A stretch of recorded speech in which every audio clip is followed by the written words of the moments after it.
Were you very good at farming? No, I wasn't a good farmer. I never could please Dad on anything I did. If I tried to chop cotton while I was doing it wrong, if I tried to hoe peanuts while I wasn't getting the grass out the way I should and wasn't covering it back up, and he never did even let me try to learn how to farm with the tractor. So at some point when you were in high school, you must have thought, I need to find a different career. Yes, I definitely wanted to do something different. I didn't want to be a farmer. And Was that a good thing in some ways? I mean, because I know there was drought afterwards. And yes, I came home from the railroad. Now, what got you interested in the railroad? Let's back up a little bit first. We got the Fort Worth Star-Telegram, and they had an ad in there, I think, every day about Railroad Telegraph School. Get ready for a 40-hour work week starting September the 1st, and the minimum pay will be $1.50 an hour. Oh, wow, that was a lot back then. Because 50 cents an hour hoeing peanuts. And anyway, well, that appealed to me. So how did you proceed? Well, I told my parents about it. They thought that was a good plan. They said they would loan me the money, and I could pay them back, and I could stay with my brother Cecil there at Fort Worth. He lived at White Settlement, and I could ride the bus every day and get off right at the courthouse and walk 3 blocks to the Railroad Telegraph School, 308 and a half Main Street, Fort Worth, Texas. Ah, you still remember the address. Right. Mm-hmm. And what was the school like? Well, there was 2 ex-railroaders. They were retired railroaders. Who ran the school? Ran the school. And other students in your class? There were other students. They'd be in different areas of like starters, intermediate, and more advanced.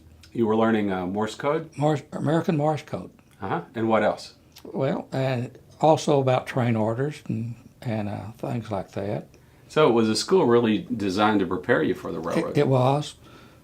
They were both good teachers. So did you get to know your brother Cecil a little bit during this time? I got to know him a little bit. He was in the Air Force, but he also had a what we used to call a filling station, and he ran that, and he had some of the other airmen that worked on it too during times they were off and so forth. So he was on a base near where you were? Carswell Air Force Base. Ah. He was a sergeant. Tell me again, at this age you were 17? 17. That was in, started the school in, I guess, about the 1st of June, 1949. It's supposed to be a 6-month school, but I only went 7 weeks. Ah. I got a job. I was in the advanced class, and the instructor sent a dirty joke, and I copied it down word for word, read it back to him, and a Western Union boy came with a telegram, and Santa Fe wanted a apprenticed operator in Amarillo, Texas, and they paid $200 a month. So the dirty joke, I'm not quite making the connection. Tell me. Well, I copied it, and so he thought, well, my goodness, you can copy this, you're ready to go. Ah, that was how he knew that you had learned your skill, so you graduated early. Yeah. Well, Morse code is not an easy thing to learn. I know as a boy I tried to learn it one time, and I gave up pretty quickly.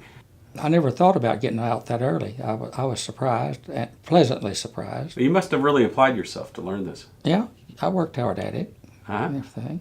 So what did that lead to from there? Well, we had to pay him the rest of the money. I think Cecil's wife, Scotty, took me home and got the money from my parents, came back and paid him the money. Your older brother Cecil, and he was married by then, huh? He had married, well, yeah. And, so when you actually went to live with Cecil and his wife? And kids. And kids. See, this was after the war. He married before the war. Ah. And had a physical by the Santa Fe there in Fort Worth to see whether or not I'd passed the physical. Well, I passed the physical, okay. So I got a pass and went to Amarillo. So Amarillo was your first job with the Santa Fe? No, well, not really. I just had to report to Amarillo. Ah.